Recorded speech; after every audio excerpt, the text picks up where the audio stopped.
ஆண்டவரும் உலக ரட்சகருமாயிருக்கிற கர்த்தராகிய இயேசு கிறிஸ்துவனுடைய சர்வ வல்லமையுள்ள நாமத்திற்கு சகல துதியும் கனமும் மகிமையும் உண்டாயிருப்பதாக. கிறிஸ்துவுக்குள் அன்பான தெய்வ பிள்ளைகளை, இந்நாளிலேயும் நாம் வேத புத்தகத்திலிருந்து மிகவும் அழகான ஒரு காரியத்தை குறித்து கற்றுக்கொள்ள போகிறோம். 2 நாளாகம புத்தகம் 13வது அதிகாரம் அதிலே 18வது வசனத்திலே கர்த்தரை சார்ந்து கொண்டதினால் மேற்கொண்டார்கள் என்று வேதம் நமக்கு சொல்லித் தருகிறது. அப்படி என்றால் இன்றைய நாட்களிலே நாம் கிறிஸ்தவ வாழ்க்கை வாழும் பொழுது கர்த்தராகிய இயேசு கிறிஸ்துவை நாம் சார்ந்து கொண்டு இந்த கிறிஸ்தவ வாழ்க்கையில ஜெயம் பெறுவதற்கு முன்னேறி கொண்டிருக்கிறோமா, அல்லது நம்முடைய சுய புத்தியின் மேல் சாய்கிறோமா, அல்லது பிற மனிதர்களை சார்ந்து நம் வாழ்க்கை இருக்கிறதா என்பதை நாம் பார்க்க வேண்டியதா இருக்கிறது. நமக்கு ஒரு போராட்டம் வரும் பொழுது, அதாவது கஷ்டங்களோ பலவிதமான பிரச்சனைகளோ மனசோர்வோ வியாதியோ எல்லாம் வரும் பொழுது கிறிஸ்தவர்களாகிய நாம் யாரை சார்ந்து கொள்ளுகிறோம் என்பதை நாம் சற்று ஆழமாக சிந்தித்துக் கொள்ள வேண்டியது இருக்கிறது. சுய புத்தியின் மேல் நாம் சாய்கிறோமா? என்னுடைய புத்தியில ஒரு சில காரியங்கள் எல்லாம் தோன்றும், அதன்படி நான் நடக்கிறேனா, அல்லது ஒரு பிரச்சனை என்று வரும் பொழுது கர்த்தரிடத்திற்கு ஓடி போய், கர்த்தாவே நான் இந்த காரியத்துல என்ன செய்ய வேண்டும் என்று அவரை சார்ந்த காரியங்களை செய்கிறோமா என்பதை நாம் ஆழமாய் சிந்தித்துக் கொள்ள வேண்டிய ஒரு காரியமாய் இருக்கிறது. நீதிமொழிகள் 3வது அதிகாரம் 5வது வசனத்திலே, உன் சுய புத்தியின் மேல் சாயாமல் உன் முழு இருதயத்தோடும் கர்த்தரில் நம்பிக்கையாயிருந்து உன் வழிகளில் எல்லாம் அவரை நினைத்துக்கொள், அப்பொழுது அவர் உன் பாதைகளை செவ்வைப்படுத்துவார். இங்கே பாருங்கள், சுய புத்தியின் மேல் சாயாமல், உன் சுய புத்தியின் மேல் சாயாதே என்று வேதம் நமக்கு சொல்லி தருகிறது. ஏன்? மனுஷனுக்கு செவ்வையாய் தோன்றுகிற அநேக பாதைகள் இருக்கிறது, ஆனால் அதனுடைய முடிவு மரணமாய் இருக்கக்கூடும். ஆதலால் நாம் எல்லா காரியங்களையும் கர்த்தரிடத்திலே நாம் சொல்ல வேண்டியதா இருக்கிறது. என்ன ஒரு பிரச்சனை வந்தாலும் சரி, நம்முடைய பிள்ளைகள் நமக்கு கீழ்ப்படியாமல் இருந்தாலும் சரி, அல்லது வீட்டுக்குள்ள ஒரு பலவிதமான சோதனைகள் வரக்கூடும் அல்லது ஒரு பிரச்சனை இருந்தாலும் சரி, எது வந்தாலும் சரி, நாம் யாரிடத்துல முதலாவது கொண்டு போக வேண்டுமானால் கர்த்தரிடத்தில் நாம் அதை கொண்டு போக வேண்டும். அவர் அந்த காரியத்தை கேட்டு நம்மிடத்திலே சாய்ந்து அவர் நம்முடைய கூப்பிடுதலையும் கேட்டு நமக்கு பதில் அளிக்கிற தேவனாய் இருக்கிறார். பாருங்கள், எல்லா வழிகளிலேயும் அவரை நாம் நினைத்து கொள்ள வேண்டும்.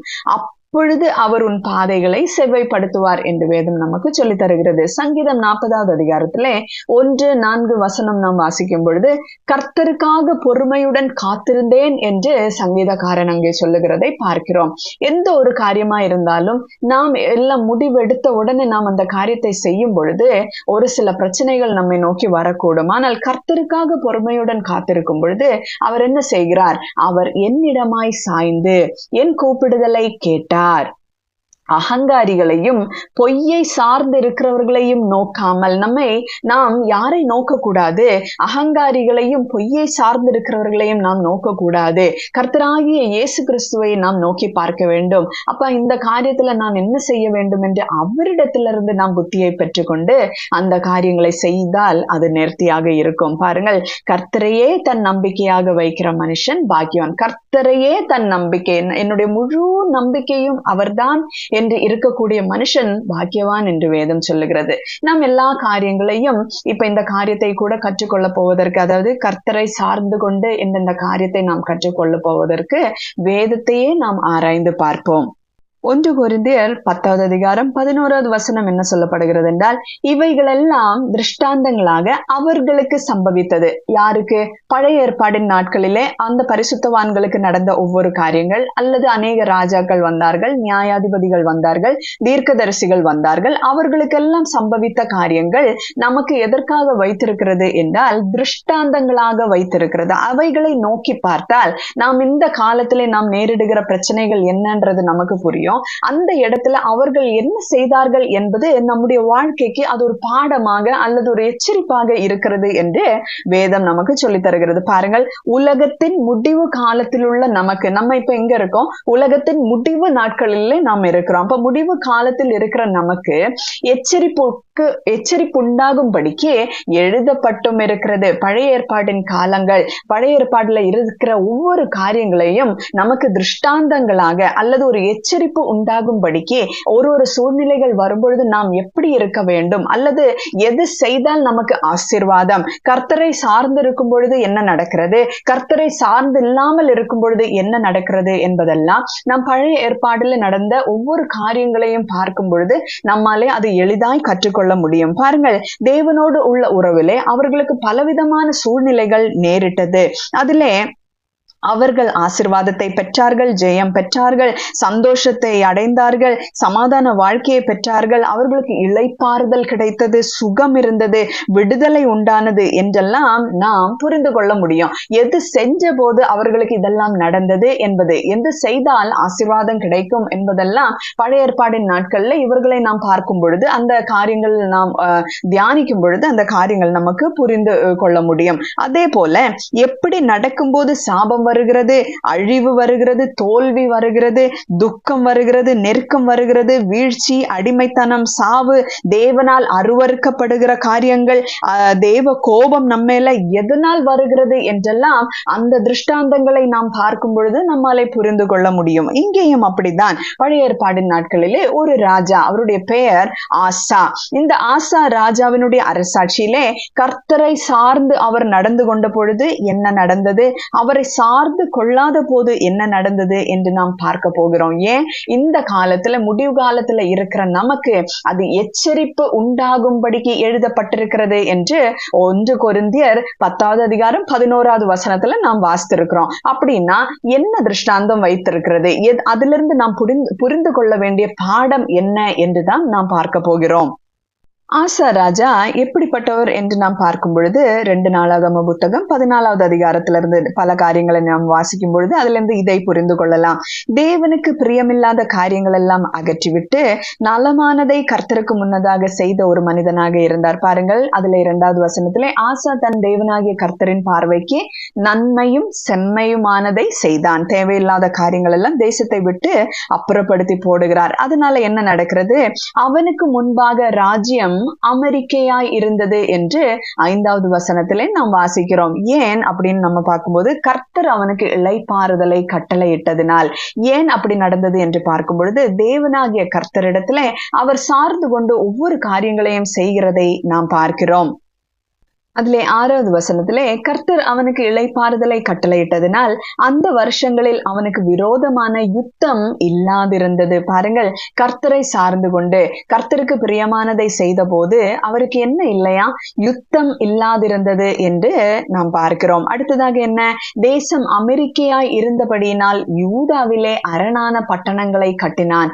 இப்படி நாமும் கர்த்தரை சார்ந்து கர்த்தருடைய பிள்ளைகளாய் இருந்து அவருக்கு பிரியமான காரியங்களை நாம் நடப்பிக்கும் பொழுது, நம்முடைய வாழ்க்கையில வேண்டாத காரியங்கள் எல்லாம் நாம் அகற்றும் பொழுது கர்த்தர் நமக்கு இளைப்பாறுதலை கட்டளையிடுகிறார். இந்த இளைப்பாறுதலின் நாட்களிலே நாம் என்ன செய்து கொண்டு இருக்கிறோம், கர்த்தர் நமக்கு எல்லாவற்றையும் விடுதலை பண்ணியாச்சு, இனி நாம் ஃப்ரீயா இருக்கிறோம் அப்படின்னு சொல்லிட்டு இந்த வாழ்க்கை, அதாவது இவ்வுலக வாழ்க்கையை என்ஜாய் பண்றவர்களாக எல்லாவற்றையும் செய்து கொண்டு இருக்கிறோமா, அல்லது இந்த கிடைக்கிற நேரத்தை நாம் வீணடிக்காமல் இந்த ராஜா செய்தது போல நாம் செய்து கொண்டிருக்கிறோமா? பாருங்கள், அவர் என்ன செய்கிறார், அவன் யூதாவை நோக்கி, தேசம் நமக்கு முன்பதாக அமெரிக்கையாய் இருக்கையில் நாம் இந்த பட்டணங்களை கட்டி அவைகளுக்கு அலங்கங்கள், கோபுரங்கள், வாசல்கள் உண்டு பண்ணி தாழ்பால் போட்டு பலப்படுத்துவோமாக.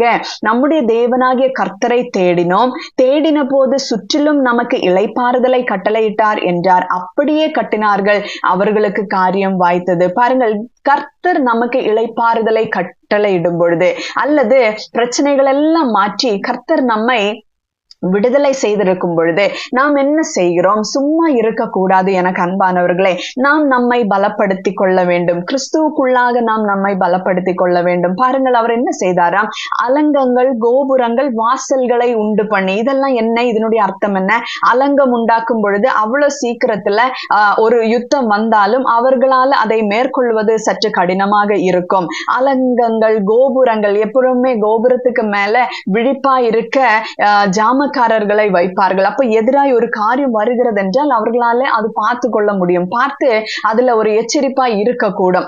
அப்படிப்பட்ட காரியங்கள். இப்ப நம்ம என்ன செய்யறோம்? இளைப்பாறுதல் கிடைக்கும் பொழுது, கர்த்தர் நமக்கு நேரம் தரும் பொழுது நாம் என்ன செய்கிறோம்? நாம் கர்த்தருக்குள்ள பலப்பட வேண்டும். இந்த அலங்கங்கள், கோபுரங்கள், வாசல்கள், தாழ்பாள்கள் என்று சொல்லும் பொழுது திருடன் நம்மிடத்திற்கு வந்து யாதொரு காரியத்தையும் திருடி கொண்டு போகாதபடிக்கு, கொள்ளை கொண்டு போகாதபடிக்கு, நம்மை கொலை செய்து விடாதபடிக்கு நாம் நம்மை பலப்படுத்துகிற ஒரு காரியமா இருக்கிறது. அப்ப நம்ம ஜெபத்திலையும் வேத வாசிப்பிலையும் கர்த்தரை துதிக்கிற காரியங்களிலையும் கர்த்தருக்கு அடுத்த காரியங்களிலையும் நாம் பலமாய் ஈடுபடுத்திக் கொள்ள வேண்டும். அப்படி இருக்கும் பொழுது கர்த்தர் நாம் மேற்கொள்ளுவதற்கு நமக்கு பலன் தருகிற தேவனாய் இருக்கிறார். பாருங்கள், கர்த்தரை சார்ந்து கொண்டதினால் மேற்கொண்டார்கள். இங்கேயும் அவர்கள் அந்த காரியத்தை செய்த பொழுது அவர்களுக்கு காரியம் வாய்த்தது என்று வேதம் சொல்லுகிறது. அடுத்ததாக யூதாவிலே பரிசையும் ஈட்டியும் பிடிக்கிற 3 லட்சம் பேரும், பென்யமீன் கேடகம் பிடித்து வில்லை நாணேற்றுகிற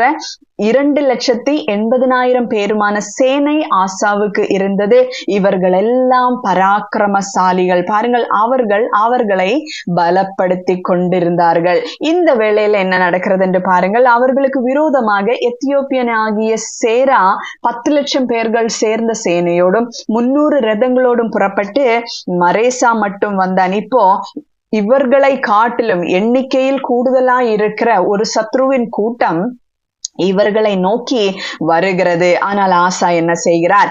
ஆசா தன் தேவனாகிய கர்த்தரை நோக்கி கூப்பிட்டு, கர்த்தாவே, பலனுள்ளவனுக்காகிலும் பலனற்றவனுக்காகிலும் உதவி செய்கிறது உமக்கு லேசான காரியம். நம்ம இந்த பாட்டெல்லாம் பாடுவோம், கரெக்டா? லேசான காரியம் என்ற பாடல் எல்லாம் நாம் பாடுவோம். ஆனால் உண்மையிலுமே நமக்கு எதிராக ஒரு பலத்த கூட்டம், அல்லது நம்முடைய எதிரி இப்ப சாத்தான் தான், அவன் பலவான் தான். என் வேதம் என்ன சொல்லுகிறது? பலவானை முந்தி கட்டினால் ஒழிய என்று சொல்லப்படுகிறது. அப்படி என்றால் அவன் பலவானாக தான் இருக்கிறான். இந்த பலம் உள்ளவன் நமக்கு விரோதமாக வரும் பொழுது நாம் கர்த்தரை சார்ந்து கொள்ளுகிறோமா? இந்த பலம் உள்ளவன் ஈட்டியும் பட்டயத்தை எல்லாம் பிடிச்சிட்டு கொம்பெல்லாம் வச்சுக்கிட்டு நமக்கு முன்னதாக வந்து நிக்க மாட்டான். அவன் நமக்குரிய குடும்பத்தில் இருக்கிற நம்முடைய பிள்ளைகளையோ நம்மை சார்ந்தவர்களையோ நமக்கு எதிராக திருப்பி விடுவான். பலவிதமான பிரச்சனைகளை நம்ம வீட்டுக்குள்ள கொண்டு வரக்கூடும். அல்லது நாம் வேலை செய்யற இடத்துல நமக்கு விரோதமாக ஆட்களை அவன் வைப்பான். இப்படி இருக்கும் பொழுது நாம் என்ன செய்ய வேண்டும்? எதிரே நிற்கிறவன் நம்மை காட்டிலும் பலமுடையவர்களாய் இருந்தால் நாம் என்ன செய்வோம்? கர்த்தரிடத்திலே நாம் சாய வேண்டும். ஆசா ராஜா செஞ்சது போல பாருங்கள், தன் தேவனாகி கர்த்தரை நோக்கி கூப்பிட்டு, கர்த்தாவே, பலமுள்ளவனுக்காகிலும் பலனற்றவனுக்காகிலும் உதவி செய்கிறது உமக்கு லேசான காரியம். எங்கள் தேவனாகிய கர்த்தாவே, எங்களுக்கு துணை நில்லும். உம்மை சார்ந்து உம்முடைய நாமத்தில் ஏராளமான இந்த கூட்டத்திற்கு எதிராக வந்தோம். இப்போ எண்ணிக்கையில ஏராளமான இந்த கூட்டத்துக்கு விரோதமாக நாங்க உம்மை சார்ந்து வந்திருக்கிறோம் கர்த்தாவே. இந்த கூட்டத்திற்கு எதிராக நாங்க வந்திருக்கிறோம் கர்த்தாவே. நீர் எங்கள் தேவன், மனுஷன் உம்மை மேற்கொள்ள விடாதேயும் என்றான். பாருங்கள், எந்த மனுஷனையும் சார்ந்து, எந்த மனுஷனுடைய பலத்தையும் பார்த்து ஆசா ராஜா இந்த இடத்துல பயப்படவில்லை. கர்த்தரிடத்துல சார்ந்து அவரை கூப்பிட்டு, நீர் எங்களுக்கு துணை நில்லுங்க, உண்மை சார்ந்து நாங்க இந்த காரியத்துக்கு எதிராக வந்திருக்கிறோம் கர்த்தாவே, நீங்க எங்களை ஆசீர்வதிங்க என்று சொல்லி அந்த இடத்துல மேற்கொள்ளுவதற்கென்று நின்று கொண்டிருக்கிறதை நாம் பார்க்கிறோம். வசனம் என்ன சொல்லுகிறது? 12வது வசனத்திலே, அப்பொழுது கர்த்தர் அந்த எத்தியோப்பியரை ஆசாவுக்கும் யூதாவுக்கும் முன்பாக முறிய அடித்ததினால் எத்தியோப்பியர் ஓடி போனார்கள். பாருங்கள், 10 லட்சம் பேர் 5,80,000 பேருக்கு விரோதமாக வந்திருக்கும் பொழுது கர்த்தரை சார்ந்து கர்த்தரிடத்துல கூப்பிட்ட உடனே எதிராய் நின்றவன் எவ்வளவு பலமுள்ளவர்களாய் இருந்தாலும் சரி, கர்த்தர் இறங்கி அந்த இடத்துல யுத்தம் பண்ணுகிறதை நாம் பார்க்கிறோம். இன்னைக்கு நாம் பலவிதமான பிரச்சனைகளை எதிர்கொண்டு போகிறோம் இல்லையா? ஆனால் தேவனால எதுவும் செய்ய முடியும். இப்போ நம்முடைய பிள்ளைகளே நமக்கு விரோதமாய் நின்றால் அல்லது கீழ்ப்படியாம போனாங்கன்னா நாம் ஒரு ஜெபத்தை ஜெபிக்க வேண்டும். அப்ப நாங்க உங்களை சார்ந்து நிற்கிறோம் கர்த்தாவே, என்னுடைய பிள்ளைகள் நான் சொல்லுகிற காரியங்கள் கேட்கிறதில்லை, என்ன செய்ய வேண்டும் இந்த இடத்துல என்று சொல்லும் பொழுது அவர் பிள்ளைகளுடைய இருதயத்தை அவரிடத்திற்கு சாய பண்ண அவரால் முடியும். நம்முடைய ஜெபம் அப்படி இருக்கணும். ஏசப்பா, என்னுடைய பிள்ளைகளுடைய இருதயம் உம்மிடத்திற்கு சாய பண்ணுவீராக என்று நம்முடைய ஜெபம் உண்மையும் உத்தமமா இருந்தால் நிச்சயம் கர்த்தர் அதுல ஒரு மாற்றத்தை நமக்கு தருவார். அவர்களுடைய இருதயம் மாறும். அவர்கள் நமக்கு கீழ்ப்படிய செய்யறதற்கு வருவார்கள். இப்படிப்பட்ட காரியங்கள் எல்லாம் மாறக்கூடும். எதிராக யாரு நின்றாலும் சரி, சவுல் ராஜா தாவீதை துரத்தி கொண்டே போகும் பொழுது அங்க என்ன நடக்கிறது என்று பாருங்கள். தாவீது ராஜா தேவனை துதித்து பாடி அவரிடத்துல ஒவ்வொரு காரியங்களும் கேட்டுக்கொண்டு இருக்கிறார். சவுலுக்கு விரோதமாக இன்னொரு சேனையை கர்த்தர் அனுப்பி சவுல் தாவீதை தொடருவதை விட்டுவிட்டு திரும்பி போனான் என்று நாம் பார்க்கிறோம். அப்போ நமக்கு விரோதமாய் சில பிரச்சனைகள் எல்லாம் வரலாம். ஆனா அவங்களுக்கு இன்னொரு பிரச்சனையை கொடுத்து கர்த்தர் அந்த இடத்துல இருந்து நமக்கு விடுதலை தர வல்லவராய் இருக்கிறார். அவரை சார்ந்தால் இதெல்லாம் நடக்கும். எனக்கு அன்பானவர்களே, நம்முடைய சுய புத்தியின் மேலோ அல்லது பிற மனிதர்களை சார்ந்தாலோ நமக்கு ஜெயம் கொள்ள முடியாது. ஒருவேளை ஜெயத்தை கொடுக்கலாம், ஆனாலும் பலவிதமான பிரச்சனைகளுக்குள்ள நாம் போக வேண்டியது இருக்கும். பலவிதமான அலைச்சல்கள் நம்முடைய வாழ்க்கையில இருக்கும். கர்த்தரிடத்துல அந்த ரூம்ல தனியா இருந்து முழங்காலை போட்டு, தேவனே இந்த காரியம் இப்படியா இருக்கிறது, நான் என்ன செய்ய வேண்டும் ஏசப்பா, என்னால அலைய முடியாது ஏசப்பா, நான் இங்கேயும் அங்கேயுமா ஒவ்வொரு காரியங்களினால கஷ்டப்பட்டு கொண்டு இருக்கிறேன் கர்த்தாவே, என்னுடைய வாழ்க்கையில அவ்வளவு நெருக்கம் இருக்கிறது கர்த்தாவே, யாரும் எனக்கு துணை நிற்கிறதற்கு எந்த மனிதனும் நிற்கவில்லையே ஏசப்பா என்று அவரிடத்துல நீங்க முழங்காலை போட்டு கதறினீங்கன்னா நிச்சயம் கர்த்தர் இறங்கி வருவார். எனக்கு அன்பான தேவ பிள்ளைகள், இங்க கர்த்தர் என்ன செய்கிறார் என்று பாத்தீங்களா? அப்பொழுது கர்த்தர் அந்த எத்தியோப்பியரை ஆசாவுக்கும் யூதாவுக்கும் முன்பாக முறிய அடித்ததினால் எத்தியோப்பியர் ஓடி போனார்கள். கர்த்தர் ஓட விட்டாருங்க. 10 லட்சம் பேரா இருந்தா என்ன, அவருக்கு 1 கோடியா இருந்தா என்ன, இந்த உலகத்துல இருக்கிற அத்தனை பேரும் ஒரு மனிதனுக்கு, தேவனை சார்ந்து இருக்கிற ஒரு மனிதனுக்கு விரோதமாய் வந்தாலும் கர்த்தருக்கு அந்த எண்ணிக்கை எல்லாம் ஒரு விஷயமே இல்லை. எனக்கு அன்பான தேவ பிள்ளைகளே, சத்ரு எந்த விதத்துல போராட்டத்தை நம்முடைய வாழ்க்கையில, சாத்தான் எப்படிப்பட்ட காரியத்தை நம்முடைய வாழ்க்கையில கொண்டு வந்தாலும் சரி, அவருக்கு அது ஒரு விஷயம் இல்லை. நம்முடைய தேவனுடைய கீழே தான் எல்லா அதிகாரமும் இருக்கிறது. அவர் ஒரு வார்த்தை சொன்னால் போதும் என்ற காரியத்தை நாம் முழு மனதோடு விசுவாசிக்க வேண்டும். சிலர் சொல்லுகிறதை நான் கேட்கிறேன், நான் போனேன், நான் ஜெபிச்சேன், ஆனா ஒண்ணும் நடக்கல. அப்படின்னா நம்ம வாழ்க்கையில என்ன குறை இருக்கிறதுன்றது பார்க்கணும். நம்மிடத்துல ஏதோ ஒன்று சரியா இல்லை என்பது உணர்ந்து கொள்ள வேண்டும். உத்தமனுக்கு என்றும் கர்த்தர் துணையாக தான் இருக்கிறார். நீதிமானுடைய கூப்பிடுதலை அவர் கேட்கிறவராக தான் இருக்கிறார். அவர்களுடைய ஜபங்களுக்கு விடுதலை உண்டு, பதில் உண்டு. இனி விடுதல் இல்லை, பதில் இல்லை, கர்த்தரிடத்திலிருந்து எனக்கு ஒரு காரியம் வந்து சேரவில்லை அப்படி என்றால் ஏதோ ஒன்று உங்களுக்கும் தேவனுக்கும் தடையாக நின்று கொண்டிருக்கிறது. அது நம்முடைய பாவங்களா இருக்கலாம், அது நம்மிடத்துல அவருக்கு பிரியமில்லாத காரியங்கள் ஏதாகிலும் இருந்தால் கர்த்தர் நமக்காக இறங்கி வர முடியாது. எனக்கு அன்பானவர்களே, அப்படின்னா நம்ம ஆண்டவர்கிட்ட கேட்கணும், ஏசப்பா என்னிடத்தில் என்ன குறை உண்டு, ஏசப்பா உமக்கு பிரியம் இல்லாத என்ன காரியம் என்னுடைய வாழ்க்கையில இருக்கிறது, நீங்க எனக்கு சொல்லுங்க, அதை நான் மாத்துறேன்னு சொல்லும் பொழுது அதை மாத்துனீங்கன்னா நிச்சயம் கர்த்தர் உங்களுக்காக துணை நிற்பார் என்பதுதான் இதனுடைய வேத சத்தியம்.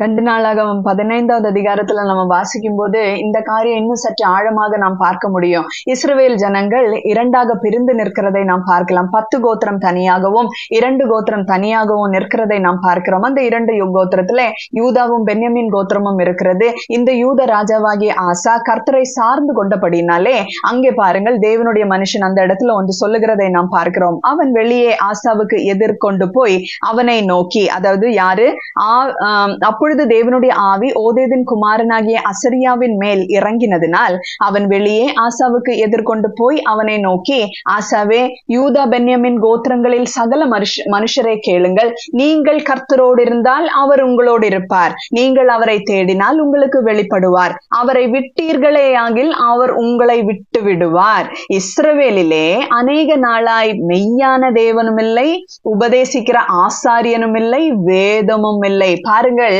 தேவனுடைய காரியங்களிலே இப்ப இந்த மற்ற 10 கோத்திரத்துல என்ன இல்லைன்னு அவர் சொல்றாரு.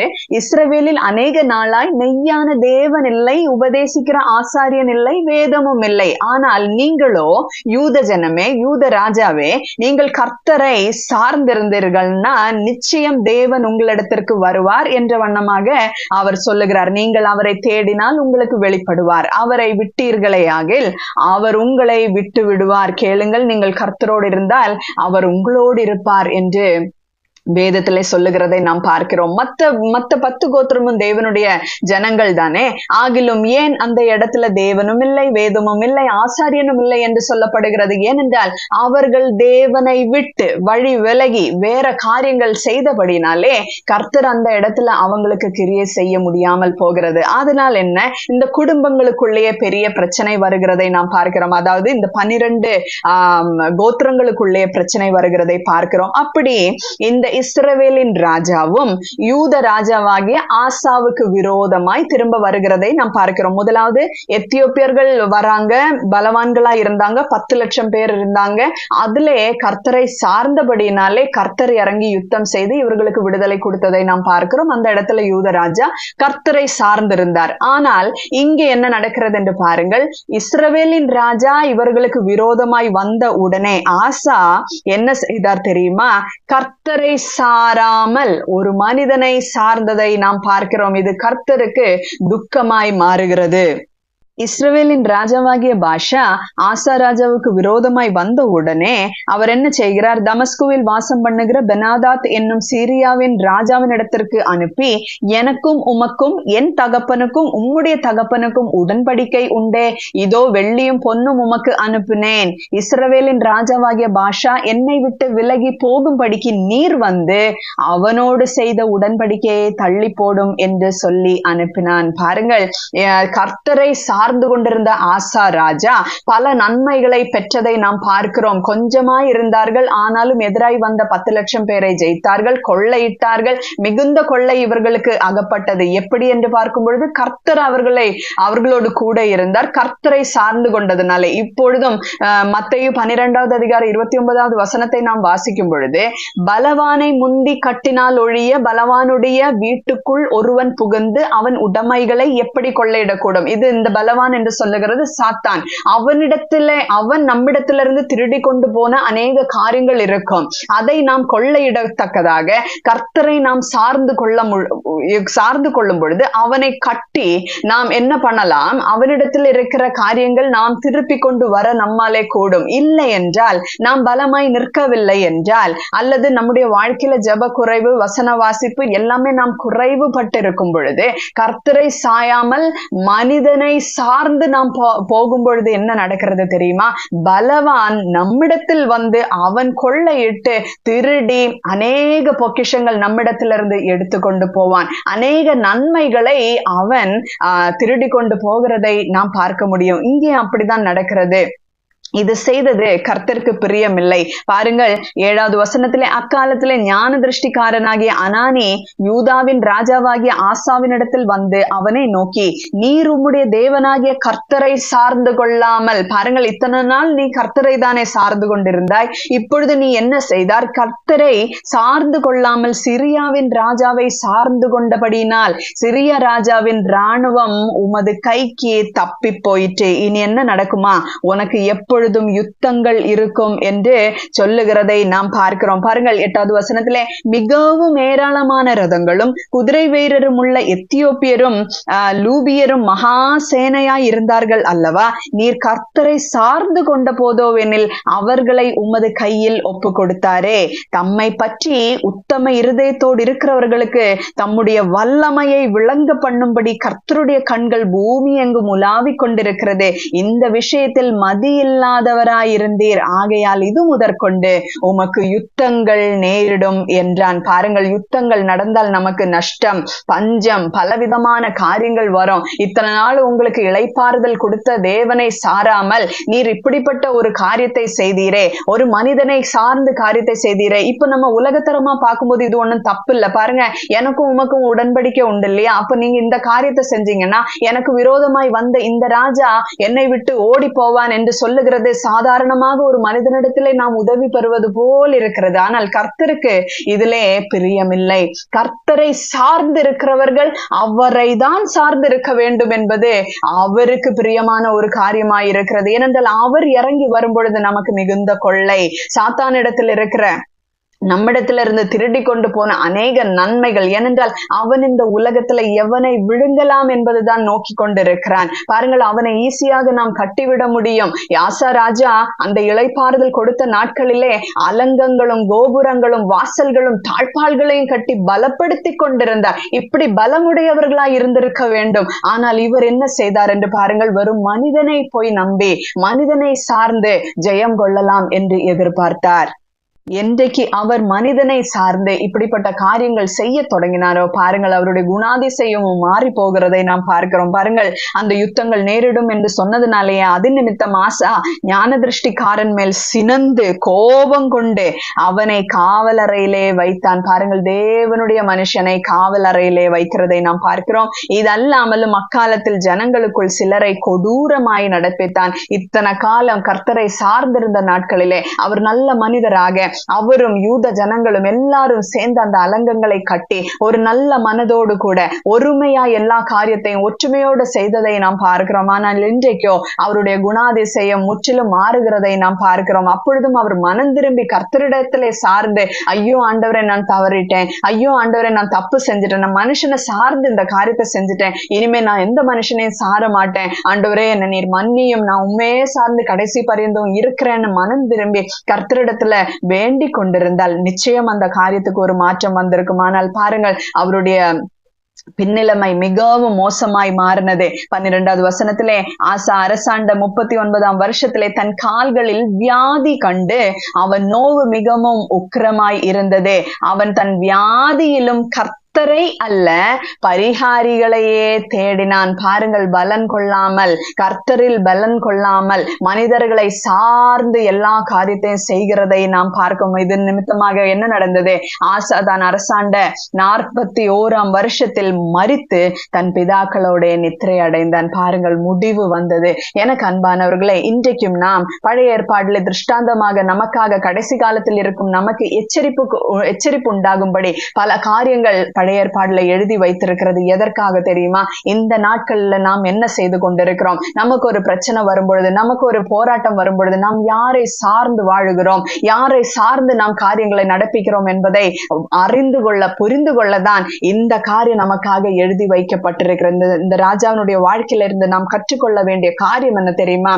பலனுள்ளவனுக்காகிலும் பலனற்றவனுக்காகிலும் கர்த்தர் நிற்பார். கர்த்தரால எல்லாமே முடியும். அவரை நாம் சார்ந்து கொண்டு வாழும் பொழுது கர்த்தர் நமக்காக யாவற்றையும் செய்ய வல்லவராய் இருக்கிறார். எனக்கு அன்பானவர்களே, அதனால் நாம் கிறிஸ்தவர்களாய் வாழ்ந்து கொண்டிருக்கிற இந்த நாட்களிலே நமக்கு எந்த ஒரு போராட்டம் இருந்தாலும் தேவனிடத்தில் முறையிடுவோம். தேவனிடத்தில் அந்த காரியங்களை சொல்லி, ஏசப்பா நாங்க என்ன செய்யணும், பிள்ளைகள் கீழ்ப்படியலனாலும் சரி, வீட்டுக்குள்ள பிரச்சனைகளா இருந்தாலும் சரி, வேலை செய்கிற இடத்துல பிரச்சனைகளா இருந்தாலும் சரி, வியாதியா இருந்தாலும் சரி, கஷ்டமா இருந்தாலும் சரி, நஷ்டமா இருந்தாலும் சரி, எதிராக ஒரு சத்ரு வந்து நின்று என்னை கொன்றே ஆக வேண்டும் என்று நின்றாலும் சரி, கொள்ளையிட வந்தாலும் சரி, திருடி கொண்டு போக வந்தாலும் சரி, எதுக்கு வந்தாலும், நம்மை அழிக்க வந்தாலும் சரி, நாம் போக வேண்டியது அவரிடத்துல, சார்ந்து கொள்ள வேண்டியது அவரை மட்டுமே என்று நான் சொல்லுகிறேன். எனக்கு அன்பான தேவ பிள்ளைகளை, இன்றைக்கு நாம் கற்றுக்கொண்ட இந்த பாடத்தின் வழியாக நாம் நம்முடைய வாழ்க்கை, கிறிஸ்தவ வாழ்க்கை ஜெயமாய் மாறுவதற்கு அவருடைய கரத்துல ஒப்பு கொடுப்போமா?